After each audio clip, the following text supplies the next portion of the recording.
오늘 저는 노아가 주는 영적인 의미 이와 같은 제목으로 함께 은혜의 말씀을 나누겠습니다. 여러분, 노아의 방주는 그 방주라는 이름의 뜻이 네모난 그러한 상자, 배 모양의 네모난 상자 모양의 배, 이렇게 뜻을 가지고 있습니다. 그러니까 노아의 방주는 사실 동력이 없기 때문에 자기 마음대로 어떤 곳을 가고자 하는 방향으로 갈 수 있는 그러한 배가 아니고, 그때 홍수 시대에 마지막으로 구원하기 위한 그러한 구원의 방주, 피난처 역할을 했던 것이 바로 노아의 방주인 것이죠. 그런데 우리가 보면 이 방주는 우리가 복음의 어떤 진리를 우리에게 구체적으로 예표하고 있는 것을 볼 수가 있습니다. 신학자들에 의하면 방주가 이제 홍수의 심판을 다 마치고 아라랏산에 머물렀을 그때가 언제냐? 예수님이 부활하신 날이라는 거예요. 유월절 이후에 3일째 되는 날, 바로 그날이라는 것입니다. 그러니까 7월 14일, 17일경이죠. 그러니까 양력으로, 그러니까 뭐 한 4월이나 5월 17일경인데, 그때 날짜가 바로 예수님이 부활하신 날이다라는 것입니다. 그러니까 이 노아의 방주는 영적인 의미가 있는 것이죠. 그래서 베드로 사도는 이 노아의 방주 사건을 통해서 어떻게 말씀을 하고 하냐면, 우리 죄를 씻어주시는 세례의 사건이다 라고 말씀을 하고 있습니다. 그러니까 우리가 옛사람이 죽고 새로운 사람, 새로운 시대가 방주의 사건을 통해서 열리게 되는 것입니다. 또 우리가 노아의 방주가 주는 현대적인 의미는 무엇인가? 우리도 노아의 방주 시대처럼 똑같은 시대를 지금 살아가고 있다는 것입니다. 노아의 방주 시대와 우리와 같은 그런 모습이 예수님께서 우리에게 말씀을 하십니다. 어떤 모습이 그때나 우리나 같은 모습이냐? 우리가 누가복음 17장에 보면 이와 같이 말씀을 하고 있습니다. 우리 한번 누가복음 17장 말씀을 한번 찾아보겠습니다. 누가복음 우리가 17장에 보면 이와 같이 말씀하고 있습니다. 26절에 노아의 때 된 것 같이 인자의 때도 그러하리라. 그러니까 예수님께서 다시 오실 때도 똑같다는 거예요. 뭐가 똑같느냐? 27절 시작. 노아가 방주에 들어가던 날까지 사람들이 먹고 마시고 장가가 들고 시집갔더니 홍수가 나서 그들을 다 멸망시켰으며, 그러니까 홍수가 나기 전까지 그들은 모두가 다 먹고 마시고 또 장가 들고 시집가는 일에 몰두하고 있었다라는 것입니다.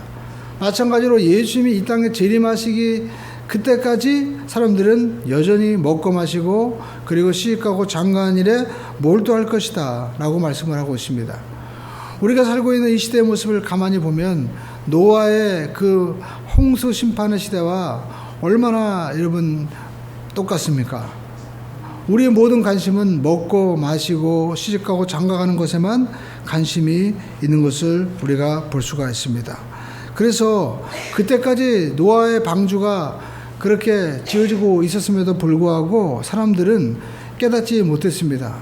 방주가 다 완성되고 모든 짐승들이 그 종에 따라 들어갔음에도 불구하고 사람들은 7일간의 기간 동안에 밖에서 노아를 비웃었을 것입니다. 그러나 7일이 지나자 놀랍게도 비가 내리기 시작했다는 것이죠. 그래서 오늘날 이 시대에도 많은 사람들은 특별히 교회에서조차도 예수님이 정말 재림하신다라는 것에 대한 확신이 없이 그냥 하나님이 우리를 잘되게 하실 것이다, 하나님 우리의 복을 주실 것이다, 우리가 먹고 마시자, 여기에만 관심이 있다면 우리는 이 시대에 하나님의 뜻을 알지 못하고 하나님 앞에 의로운 믿음의 삶을 살지 못하고 있는 것입니다. 여러분, 노아의 시대 때 사람들은 왜 하나님 앞에 그러한 심판을 받을 수밖에 없었을까요? 우리가 창세기 6장에 보면 이와 같이 말씀을 하고 있습니다. 6장 1절에 사람이 땅에 번성하기 시작할 때 그들에게서 딸들이 낳는데, 2절에 보니까 하나님의 아들들이 사람의 딸들의 아름다움을 보고 자기들이 좋아하는 모든 여자를 아내로 삼은지라. 그러니까 아내가 수도 없이 많았어요. 모두가 이 여자 저 여자 할 것 없이 특별히 하나님의 자녀들도 그렇게 살았다는 것입니다. 세상 사람들은 그렇다고 쳐도요, 교회마저 그렇게 가버렸다는 거예요. 교회 성도들마저도 그렇게 변해버렸다는 것입니다. 여러분, 세상에 가보십시오. 사람들이 그런 얘기 합니다. 이 교회 다니는 사람들이 왜 그래? 절에 다니는 사람, 천주교 다니는 사람들은 뭐라고 얘기하지 않습니다. 그러나 교회 다니는 사람들만큼은 달라야 되는 거 아니야? 라는 기대감이 있는데 이제는 그런 소리조차 없는 거예요. 교회 다니는 사람들이 더하더래. 그러면 여러분 세상은 말세로 가고 있다는 것입니다.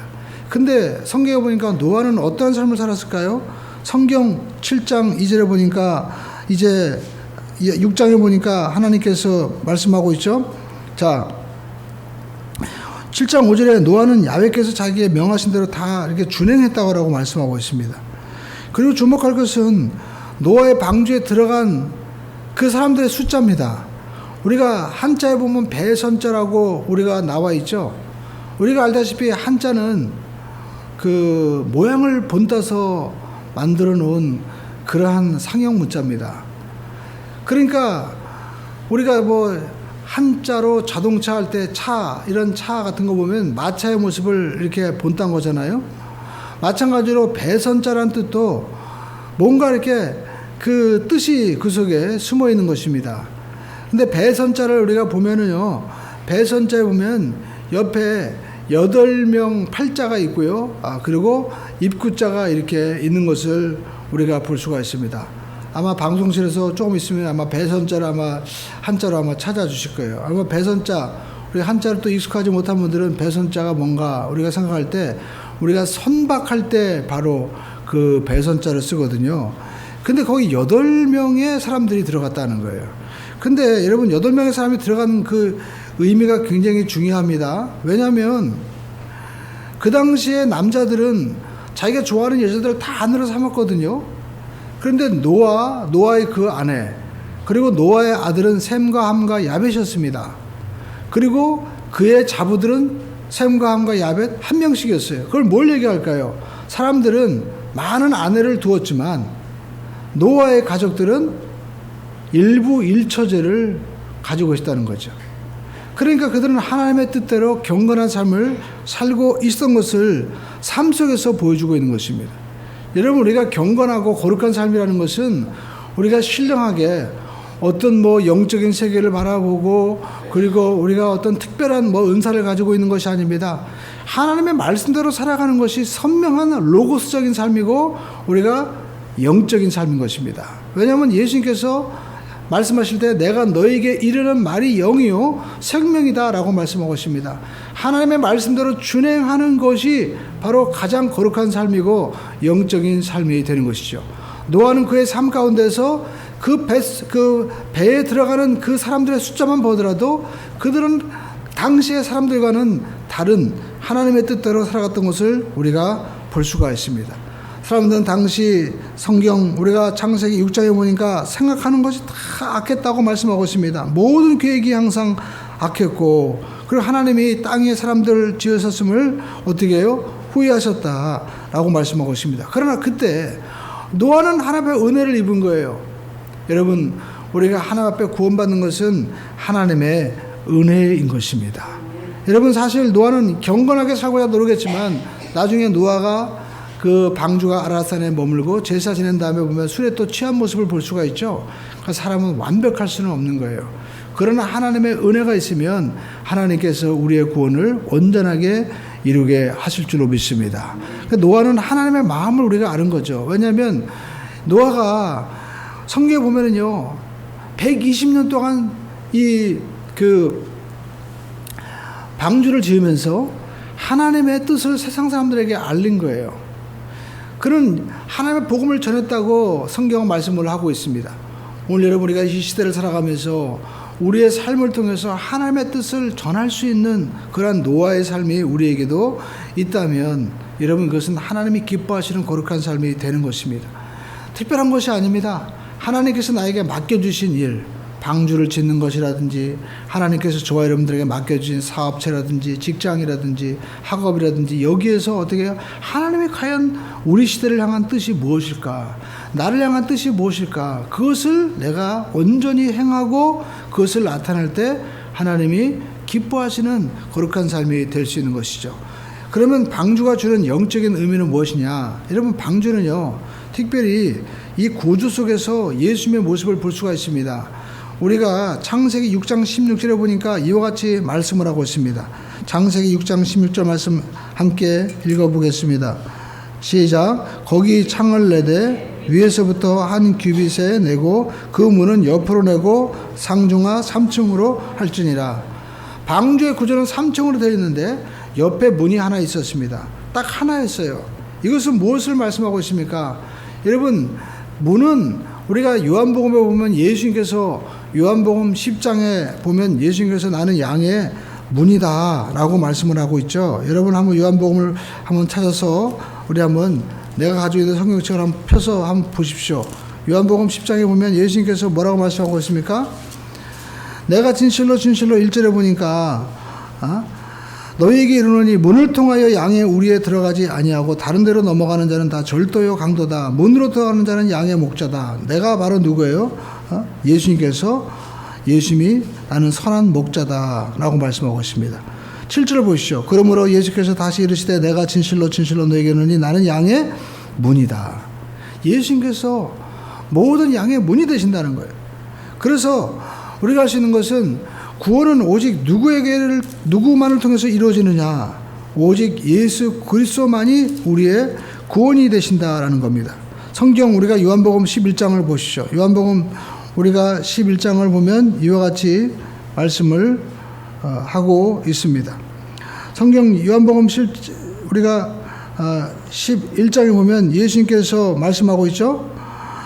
25절에 예수께서 이르시되 읽겠습니다. 시작. 나는 부활이요 생명이니 나를 믿는 자는 죽어도 살겠고 무릇 살아서 믿는 자는 영원히 죽지 아니하리라.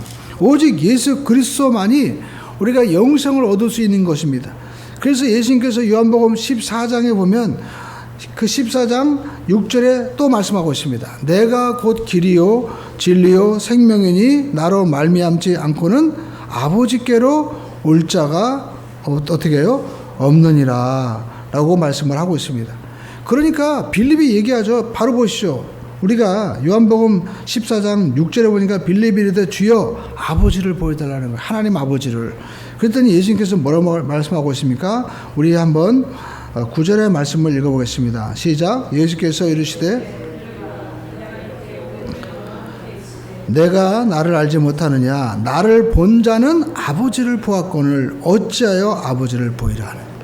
예수님이 누구예요? 바로 하나님 아버지와 동일한 삼위일체 하나님이시다 라고 말씀을 하고 있습니다.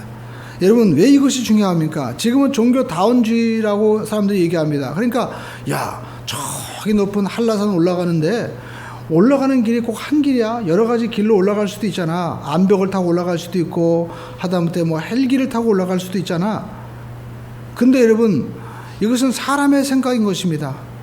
여러분 4대 성인을 또 모든 종교를 사람들은 다 같은 종교라고 이야기하고 심지어 천주교에서는 불교와 스님과 같은 강단을 공유하기도 합니다. 제가 보니까 명동성당에 그 스님이 와서 거기서 막 설교를 하시더라고요.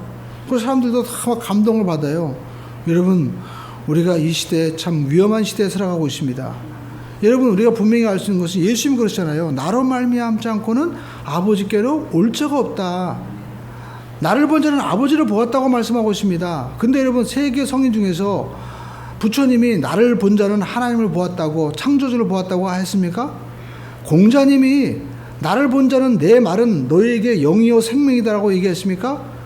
본인들도 그런 얘기를 안 했는데 왜 사람들이 그런 얘기를 안 하고 본인 성인들도 그렇게 얘기를 안 했는데 왜 엉뚱한 철학자나 사람들이 그걸 만들어 놓고 야 우리가 진리로 이르는 길이 여러 가지라고 자기들이 만들어 놓고 자기들이 주장합니까?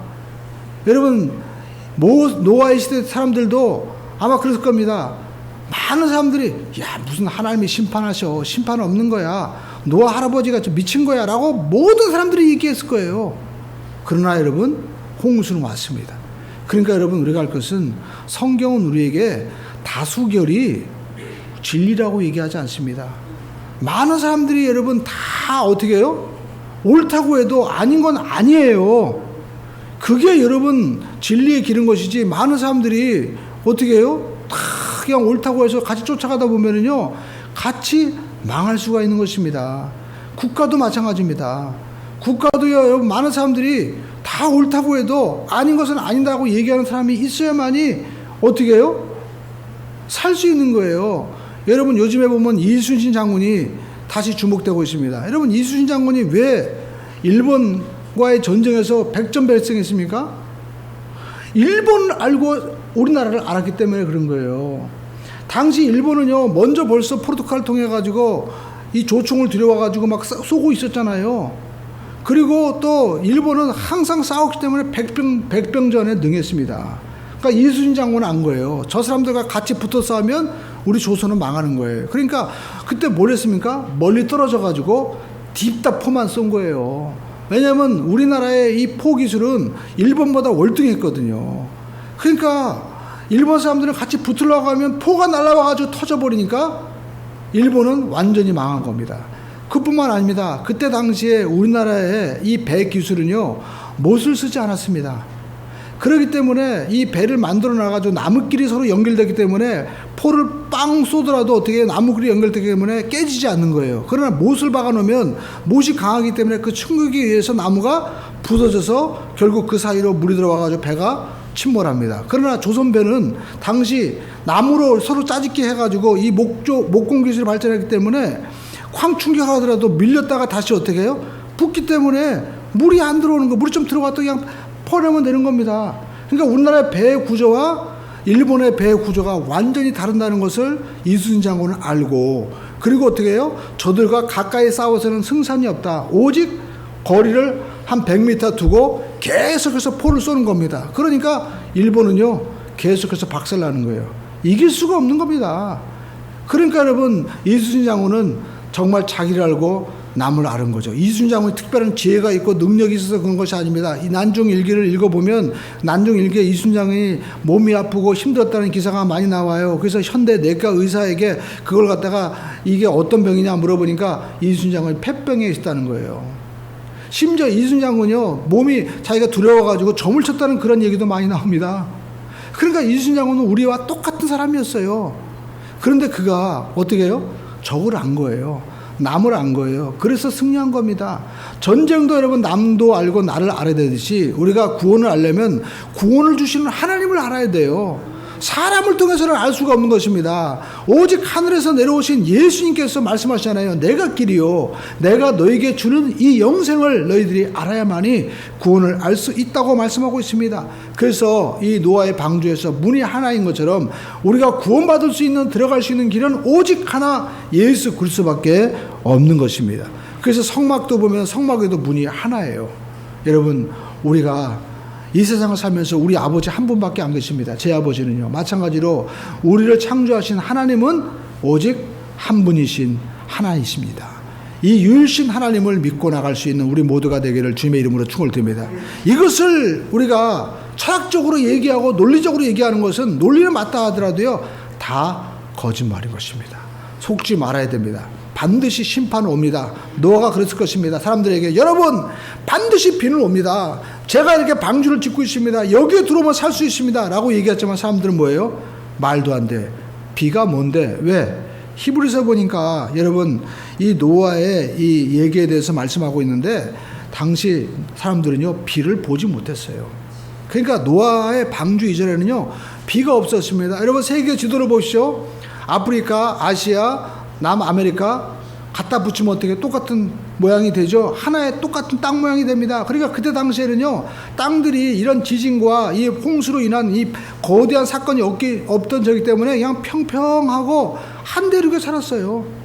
그걸 말씀하고 있습니다. 여러분, 학자들이 얘기하지 않습니까? 셈과 함과 야벳, 이것이 인류의 조상이다. 지금의 백인과 흑인과 아시아인의 종이 바로 이 셈과 함과 야벳입니다. 그들의 모든 쓴어, 우리가 언어 보면 다 똑같아요. 여러분, 언어학을 혹시 대학에서 전공하신 분이 계시면 아마 알 수 있을 거예요. 또 인류학이라든지 우리가 생물학을 전공한 분도 다 여러분 상식적으로 알고 있는 것입니다. 자, 그러면 여러분, 우리가 보시죠. 이제 오직 예수 그리스도께서 바로 구원자이시고 구원이심을 예표하고 있는데, 우리가 두 번째 볼 수 있는 것은 이 방주 안에 있는 데는요, 이 방주와 성막은요, 이 방주는 성막보다 더 먼저 계시한 거예요. 출애굽기 19장에 보면 하나님께서 모세에게 성막을 만들고 십계명을 주셨습니다. 근데 그때 당시 BC 1445년경인데 노아의 방주는 얼마 전이냐? 바로 창세기 6장 15절에 보니까 이 하나님께서 이제 이 노아의 방주 크기를 이렇게 정하시고 길이는 500규빗 또 옆에 크기는 300규빗 해가지고 얘기했는데, 여러분 이 그 크기가 이 노아의 방주를 지시할 때 이 노아의 시기는 언제냐? 2500년이에요. 그러니까 노아의 방주를 말씀하실 때는 바로 성막을 짓기보다 훨씬 이전인 것입니다. 그런데 여러분, 이 노아의 방주 이 모습 또 이 모형이 우리에게 뭘 얘기합니까? 바로 예수님의 그 구원의 모습을 예표하고 또 오늘날 현대 또 이 교회의 모든 그 의미를 분명히 말씀하고 있는 것입니다. 노아의 방주는 키도 없었습니다. 그런데도 불구하고 아라랏산까지 가려면 한 800km가 되는데 거기까지 가서 머물러 수 있었거든요. 이걸 뭘 얘기합니까? 하나님이 가는 방향을 다 인도해 주신다는 거예요. 저와 여러분이 이 교회에서 기대할 것은 아름다운 건물이라든지 세상 어떤 문명의 화려함과 여기 어떤 특별한 어떤 지혜가 있는 것이 아닙니다. 여기는 아무것도 없을 수 있어요. 어리석을 수 있습니다. 여기서 교회에서 식사하실 때 우리가 너무 더워가지고 컵라면 드셨잖아요. 여러분 먹는 거 별거 없어요. 그러나 이 교회가 가지고 있는 것이 무엇입니까? 바로 하나님의 구원이 이 속에 있다는 것입니다. 노아의 방주 속에 들어갔을 때 노아와 그의 가족들이 그 밖에 엄청난 심판의 이 홍수 가운데서 안전하게 있었던 것처럼 우리는 하나님의 이 심판 가운데 또 이 마지막 다가올 모든 인류의 심판 가운데서 온전히 구원받을 수 있는 길이 바로 이 방주 안에 있는 것처럼 바로 교회의 머리가 되신 예수만에서 구원의 길이 이곳에 있다는 것입니다. 여러분 노아의 방주 한번 생각해 보십시오. 엄청난 크기죠. 그리고 참 재밌는 것은 이 방주의 크기가요, 이게 뭐 생기가 길쭉해가지고 별거 없는데 사람들은 노아의 방주에 대해서 저건 하나의 신화다라고 얘기했습니다. 그런데 놀라운 것은 세계에서 저렇게 엄청난 크기의 방주만한 배가 만들어진 게 언제냐? 1800년대예요. 영국에서 만들었습니다.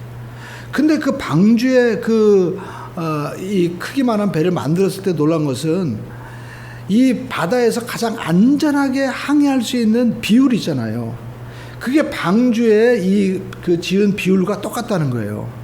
길이가 500규빗이고 그리고 또 넓이가 50규빗이고 높이가 30규빗 되는 것처럼 그 비율로 되었을 때 가장 파도와 이 모든 것들을 잘 견디게 된다는 겁니다.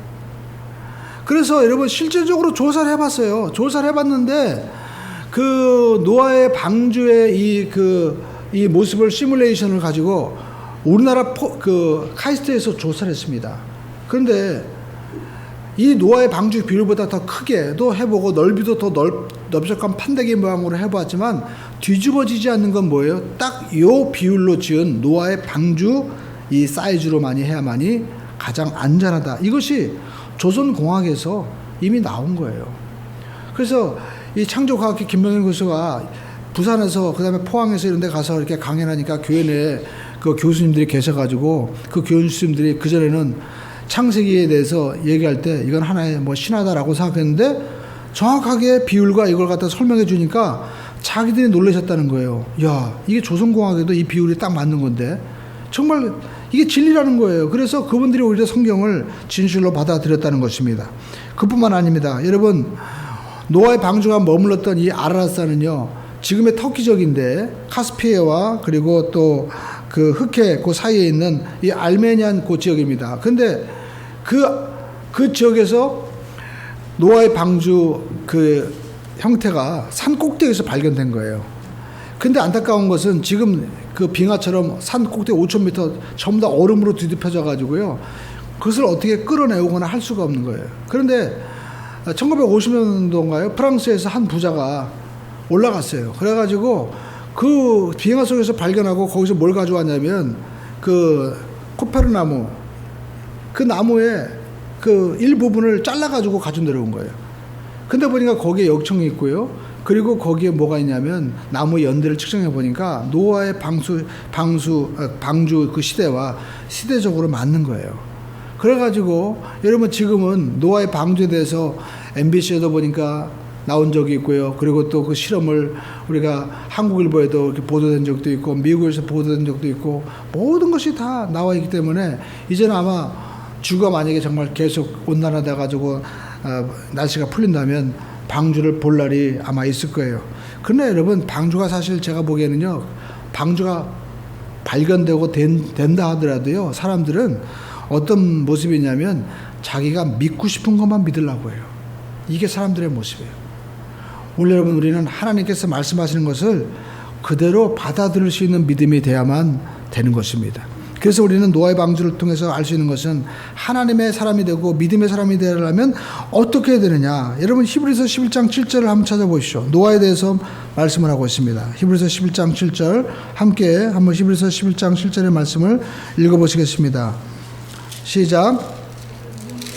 믿음으로 노아는 아직 보이지 않는 일에 경고하심을 받고 경외함으로 방주를 준비하여 어떻게 해요? 그 집을 구원하였으니. 여기 보니까 노아는요 보지 못했어요. 그러나 준비했다는 거예요. 이게 믿음이에요. 많은 사람들이 보여주면 내가 믿겠다. 어떤 뭐 샘플이 있으면 내가 그걸 하겠다라고 얘기합니다. 그러나 여러분 믿음은 어떻게 해요? 보이지 않는 것을 우리가 있는 것으로 믿고 나가는 거예요. 이게 믿음인 것입니다. 그러니까 노아는 홍수를 보지 못했고 비를 보지 못했지만 홍수가 오고 비가 온다라고 믿고 준비했습니다. 오늘날 믿음의 사람도 마찬가지입니다. 우리가 알 것은 예수님께서 이 땅을 창조하시고 그리고 이 모든 것이 다 이제 이루는 날, 마치 우리가 씨앗을 심으면 이제 조금 있으면 가을 돼서 열매를 맺죠. 이것이 1년의 시간표입니다. 우주의 시간표도 있습니다. 하나님께서 창조하신 모든 것도 시간표가 있잖아요. 해와 달과 별들 이 모든 것들이 돌아가는 주기가 있습니다. 정확하게 때가 되면 딱 오는 것처럼 인류의 모든 날도 마지막에 심판이 있을 것이라고 성경은 말씀하고 있습니다. 그때를 준비하는 자가 어떤 사람이에요? 지혜로운 사람이죠.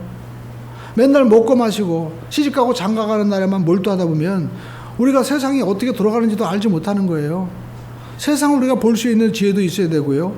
하나님의 계획도 우리가 알 수 있어야만 됩니다. 노아는 보지 못했지만 보이는 것으로 믿고 준비했습니다. 이것이 믿음의 삶인 것입니다. 여러분 예수님을 보지 못했지만 믿는 자가 되고 예수님께서 다시 재림하실 것을 우리가 눈으로 보지 못했지만 올 줄로 믿고 준비하는 믿음의 사람이 되기를 주님의 이름으로 축원을 드립니다. 그러나 사람들은 전부 다 당시에 어떻게 해요? 노아를 무시하고 놀랐을 것입니다. 제가 참 노아에 대해서 다시 한번 생각해 본 것은요. 창세기 7장 보니까 바로 비가 오지 않았어요. 보니까 이제 비가 언제 오기 시작했냐. 노아가 방주에 들어가고 동물들이 들어가고 나서 어떻게 해요? 7일 후에 홍수가 땅에 덮이니 라고 창세기 7장 10절에 말씀하고 있습니다. 그러니까 7일 동안은요 그냥 땅이 조용했던 거예요. 아마 그 시간에는 제가 노아에 대한 영화를 보니까 밖에서 사람들이 막 놀랐습니다. 미친 영감이라고. 거기 보니까 뭐 애들도 놀리고 막 돌도 던지고 막 그래요. 그러니까 노아는 7일 동안 그 속에 들어가면서 동물들은 다 들어와 있죠. 이야, 이거 우리가 이러다가 비 안 오면 어떻게 되는 거야? 완전히 밖에 나갈 수도 없고 처참한 지경 되는 거 아니에요? 그것이 하루도 아닙니다. 7시간도 아니에요. 7일이에요, 7일. 120년에 비하면 엄청 짧은 시간이지만 사실 여러분 7일이라는 시간이 엄청난 긴 시간 아니에요? 우리가 하나님 앞에 응답받을 때도 마찬가지인 것 같아요. 때로는 어떻게 해요? 7일 동안 조용할 때가 있는 거예요. 아무런 변화가 없을 때가 있습니다. 그러나 노아는 기다렸어요. 여러분 이게 바로 믿음이다라는 것입니다. 여러분 세상에 어떤 특별한 징조가 없어도 우리는 뭘 믿어야 돼요? 하나님이 약속하신 말씀이 이루어진다. 이 하나님 앞에 우리가 믿음을 보일 수 있는 우리 모두가 돼야만 될 줄로 믿습니다. 그리고 여러분 우리가 알 수 있는 것은 노아가 방주에 들어가서 뭐 했을까요? 그 속에 수많은 동물들이 있었습니다.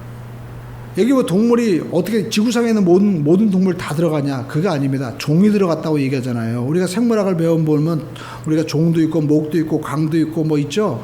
그러니까 여러분 우리가 교배에서 새로운 종으로 나타날 수 있는 이 멘델의 법칙에 비하면 그 다른 그 형태가 나올 수 있는 그 가장 기본적인 게 있잖아요. 바로 그게 종이에요. 그러니까 개들도 다 들어간 게 아닙니다. 개들 가운데서도 변형될 수 있는 몇 가지 종류만 들어간 거예요. 그러니까 여러분 노아가 그 속에 들어가서 성경에 보니까 그냥 있던 것이 아닙니다. 식물을 가지고 다 들어갔어요. 성경 우리가 6장 21절에 보니까 너는 먹을 모든 양식을 내게로 가져다가 어떻게 해요? 저축하라. 이것이 너와 그들의 먹을 것이 되리라. 그러니까 그들도 먹인 거예요. 동물들도. 그러니까 얼마나 힘들었겠어요. 그러니까 여러분 교회 와서 많은 분들이 얘기합니다. 아이 교회 가면 좀 내가 좀 편안하게 쉬고 그다음에 세상 모든 근심 잊어버리고 살아야 되는데 아이 교회 와서 보니까 뭐 이렇게 하는 게 많아. 무슨 뭐 봉사도 해야 되고 이것저것 해야 되고 뭐 목사님은 또 뭐 이것도 해라 저거 전도도 해라. 어? 근데 여러분 노아가 그 방주 속에서 가만히 있지 않았다니까요. 이것이 바로 성도의 삶이에요. 그것뿐만 아닙니다. 생각해 보시오. 동물들이 냄새가 얼마나 지독했겠어요. 그렇죠. 우리가 짐승의 냄새 더군다나 밀폐된 공간에서 냄새가 얼마나 났겠어요. 사람들도 마찬가지입니다. 멀리 있을 땐 좋잖아요. 가까이 있어 보십시오. 냄새 납니다. 그렇죠. 여름에 더우니까 그전에 몰랐지만 가족끼리 막 사람 보면 가까이 있어도 어떨 때 막 더워요. 너무 더우니까. 근데 여러분 사람들도 보면은요. 가까이 있다 보면 그전에 보이지 않는 것들이 보이고 그들의 연약한 모습 볼 때 저 사람이 저런 면이 있었어 하면서 우리가 어떤 마음을 가져야 돼요? 때로는 사람이 싫어지기도 해요. 그러나 우리가 그것은 방주에 있는 동안에는요 다 구원받는 거예요. 그러니까 여러분 교회 내에서 사람들이 우리에게 실망을 주고 또 내게 시험을 든다 하더라도요 거기에서 우리가 방주 밖으로 나가면 될까 안 될까요?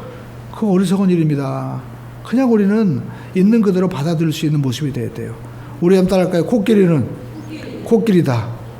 코끼리 보고 야 너 왜 이렇게 크냐 왜 밥만 많이 먹냐 좀 덜 먹어라 그렇게 할 수 없는 거예요. 그냥 그대로 살아가는 거예요. 하나님께서 각기 종류대로 창조하셨습니다. 그래서 우리는 교회 내에서도 어떻게 해요? 있는 그대로 섬기는 게 가장 성경적이고 노아의 모습이다 라는 것입니다. 그리고 우리가 알 수 있는 것은 여러분 하나님께서 제가 성경에 보니까요 역사에 개입하시는 거예요. 하나님께서 사람들이 땅에서 악한 모습을 보시고 한탄하시고 그래 네 마음대로 해라 너희들끼리 멸망해라 라고 놔두지 않으시고 하나님 어떻게 개입하신 거예요. 그래서 하나님의 사람들을 구원해내시고 그리고 죄 없는 모든 동물들을 구원하셨습니다. 마찬가지로 하나님께서 이 땅에도 하나님께서 의로운 자를 하나님이 선택하시고 하나님께서 어떻게 해요? 구원해내신 것입니다. 근데 여러분 우리가 의롭다는 것이 무엇입니까? 우리 한번 방송실에서 한자 의롭다라는 오를 의자를 한번 보여주세요.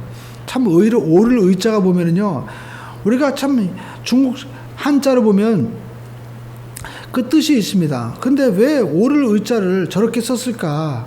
우리가 한번 생각해 볼 필요가 있어요.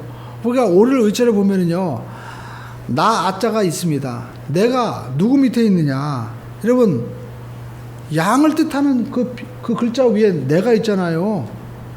아니, 옳다는 게 어떤 뭐 똑바로 된 어떤 뭐 일자를 갖다가 이렇게 접쳐놓는다든지 뭐 세워놓다든지 뭐 십자를 해놓다든지 이런 뜻이 아니라 오를 의가 뭐냐면 그 양 밑에 내가 있다는 거예요. 그 양 하면 생각나죠. 예수님께서 십자가의 어린 양이 되어주셨다고 얘기하잖아요. 그러니까 여러분 우리가 인생을 살아가면서 올바로 살아갈 수 있는 길은 우리가 예수님 안에 있는 길이고 예수님 뜻 안에 있는 것입니다. 당시 모든 사람들은 세상의 모든 딸들의 아름다움을 보고 믿는 사람들조차도 어떻게 해요? 모든 딸들을 들여다가 안으로 삼았습니다. 그러나 노아는 하나님의 뜻대로 살아간 거예요. 오늘 우리가 인생 살아가면서 나를 향하신 하나님의 뜻을 우리가 알아야만 되는 것입니다. 사람들이 좋다고 쫓아가는 거 쫓아가지 마시고요. 하나님이 원하시는 뜻이 무엇인가 이것을 알아야 됩니다. 여러분 개인뿐만 아니라 교회도 그리고 국가도 마찬가지입니다. 우리 한국도 우리는요. 우리만 사람들은 잘 살아야 된다. 국민소득 3만 불 우리가 뭐 스위스처럼 5만 불 받아야 된다 얘기하는데 여러분 중요한 것은요. 우리나라를 향한 하나님의 뜻을 알아야 된다는 거예요. 이스라엘을 가면 이스라엘 학자들이 얘기합니다. 너희들 한국 코리아라는 뜻이 무슨 뜻인지 알아? 이 코리아라는 말이 여러분 이 히브리어 말로 보면은요. 부름받은 민족이라는 뜻을 가지고 있다는 거예요. 세계에서 하나님이 부르신 민족이 있다는 겁니다. 그 나라가 어떤 나라예요? 바로 대한민국이라는 거예요. 그래서 여러분 이스라엘 가면은요. 예수님께서 십자가에서 못 박혀 죽으신 그 산에 그 독일에 그 목사님이 계신데 3대째예요. 그분은 기도하는데 뭘 기도하느냐? 할아버지 그리고 이제 아버지 은퇴하시고 아들이 기도하고 있는데 세계에 무엇을 위해서 기도하느냐? 이스라엘 위해서 그리고 한국을 위해서 기도하고 있다는 거예요. 왜 기도하고 있냐? 하나님 부른 나라라는 거예요. 그럼 우리나라가 뭘 해야 돼요? 여러분, 우리나라가 2차 세계대전 이후에 유일하게 아시아에서 여러분 이렇게 놀라운 부흥을 발전을 이룩한 나라입니다. 우리가 경제적인 걸 떠나가지고요, 한국에 국민의 3분의 1이 다 기독교인이에요. 근데 우리가 뭘 하고 있냐는 거예요. 우리가 뭐 큰 교회 짓고 우리가 어떤 그 교회 모든 사업을 한다고 하면서 우리가 등한시하고 있는 게 있죠. 가까이 있는 중국을 우리가 복음화시키지 못하고, 또 우리가 북한을 위해서 복음화하지 않고 세계 선교에 우리가 나몰라라 하는 그런 시대에 살아가고 있습니다. 교회가 얼마나 개인주의화되었는지 옆에 있는 교회가 굶고 넘어져도요 관심을 가지지 않아요. 그냥 저 교회는 저 교회고 오직 내 교회만 잘 되면 된다는 거예요. 이것이 현실입니다. 저희 그 지역에 지역 연합회가 있습니다. 근데 제가 놀란 것은 거기에 전체 모임의 예산도 많이 있습니다. 근데 보면은요, 그 예산이 가난한 교회를 위해서 돕고 헌신하는 데 쓰이는 걸 제가 한 10몇 년 동안 봤지만 정말 눈꼽만 밖에 없는 거예요. 그냥 목사님들도 죄송하지만 좀 뭐 좀 맛있는 거 없나, 그리고 좋은 것 없나, 여기에만 관심이 있어요. 다른 교회가 어떻게 되든 상관이 없습니다. 저 교회가 빚이 있어가지고 넘어가든 망해도요 상관 안 해요. 이것이 우리 기독교의 현실이에요. 그럼 뭘 얘기합니까? 우리가 믿음을 교정해야 된다는 겁니다. 하나님이 원하시는 뜻대로 나가야 돼요. 할렐루야. 그래서 여러분, 우리가 교회에서 화려한 건물이나 이런 걸 기대하지 마십시오. 여기에서 우리가 해야 될 것은 주님의 뜻을 우리가 이루어가는 거예요. 하나님 우리나라 민족을 부르셨다면 우리는 뭘 해야 됩니까? 부르심에 합당한 삶을 우리가 살아야만 된다는 겁니다. 부르심에 합당하게, 그렇다고 해서 우리가 전부 다 목사 되라는 얘기 아닙니다. 사업하는 분들은 내가 이 사업을 하면서 하나님께서 나를 사업의 일꾼으로 부르셔서 원하시는 뜻이 무엇인가, 또 우리가 공부하는 분들은 하나님께서 나에게 이렇게 공부를 할 수 있는 은혜를 주셨는데 내가 이 공부를 하면서 하나님의 뜻을 내가 어떻게 이루어 나갈 것인가, 가정에서 우리 어머님들은 내가 이 가정을 어떻게 하면 하나님께서 기뻐하시는 가정이 될 것인가, 이 뜻을 우리가 겸손하게 행하는 것입니다. 그렇다고 해서 우리가 애도 낳지 않고 전부 다 기도원에 올라가고 전부 다 목사가 되고 성가가 돼서 나가라고 하는 것 아닙니다. 하나님께서 각자에게 맡겨주신 일이 있어요. 그것을 하나님의 부르심에 맞게 우리가 나아가면은요, 하나님이 어떻게 해요? 은혜를 더하여 주신다라는 겁니다. 제가 아는 어떤 선교사님이 그런 얘기를 하더라고요. 자기가 차를 타고 가는데 하나님의 마음에 감동을 주시는데 거리에서 쓰레기를 줍는 그 폐지를 줍는 할아버지를 볼 때 네가 가지고 있는 지갑에 돈 좀 줘라. 그날따라 돈이 많았대요. 그래가지고 내가 이거 돈을 어떻게 주나. 근데 하나님이 말씀하면 순종해야 되잖아요. 순종했대요. 근데 여러분, 하나님의 말씀에 순종하면 우리는 어떤 마음이 들어요? 마음에 평안이 오는 거예요. 그렇게 마음이 기쁘더라는 거예요. 근데 내가 이거 돈 드리고 나서 이거 어떡하나. 근데요, 더 놀라운 것은 한 3개월 지났는데 어떤 분이 찾아오더래요. 그러면서 그 자기가 드린 금액에 딱 100배가 되는 금액을 주면서 얘기해요. 목사님, 선교사님, 이 일을 하면서 필요한 돈이 있으면 쓰세요. 드리고 가더라는 거예요. 그러면서 자기의 그 선교에 필요한 모든 장비 이런 것들을 다 구입해서 일을 할 수 있었다는 거예요. 여러분, 우리가 신앙생활 하면서 말씀은 우리가 아멘하고 받으면서 내 마음에 하나님이 감동하시는 음성은 뒤로 하고 내 마음대로 산다면 하나님의 뜻 앞에 순종하지 못하는 삶이 되고 마는 것입니다. 모세가 하나님 말씀했을 때 비도 보지 못하고, 그리고 또 심판에 대해서 한 번도 경험해 보지 못했지만 말씀하시는 거니까 어떻게 해요? 이루어질 줄 믿고 순종한 거예요. 그랬더니 그에게 새로운 시대가 열린 겁니다. 노아와 그리고 그의 아들 통하여 새로운 시대가 열린 거예요. 오늘 여러분, 구원은 바로 이것입니다. 우리가 하나님의 말씀대로 순종하고 나가면 여러분들이 보지도 못한 새 몸을 입고 새로운 시대를 우리 반드시 보게 됩니다. 그 예수님께서 첫 열매를 우리에게 보여주셨습니다. 부활의 첫 열매를 보여주셨죠. 우리가 우리 삶 가운데도 믿음으로 행하고 나가는 자에게는 여러분, 이와 같은 역사가 반드시 나타나게 될 줄로 믿습니다. 여러분, 첫 열매가 뭡니까? 장차 풍성한 수확이 있다는 거예요.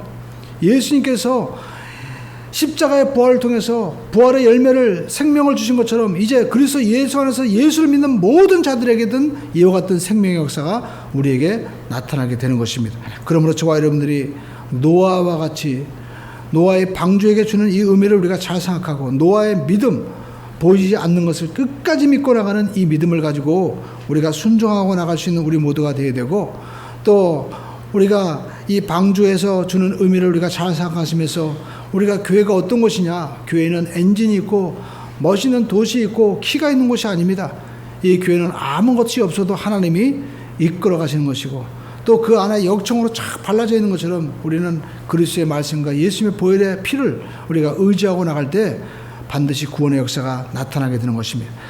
우리가 다른 것 떠나도 다른 어느 곳에는 구원이 없습니다. 오직 방주 안에만 있듯이 여러분, 우리의 영원한 구원은 오직 예수님 안에 있는 것입니다. 그리고 그 안에 들어가는 자는 오직 노아와 같은 믿음을 가진 자만 들어가는 것이지 다른 사람은 들어갈 수 없어요. 노아와 같은 믿음의 주인공 되기를 주님의 이름으로 축원을 드립니다. 기도하겠습니다.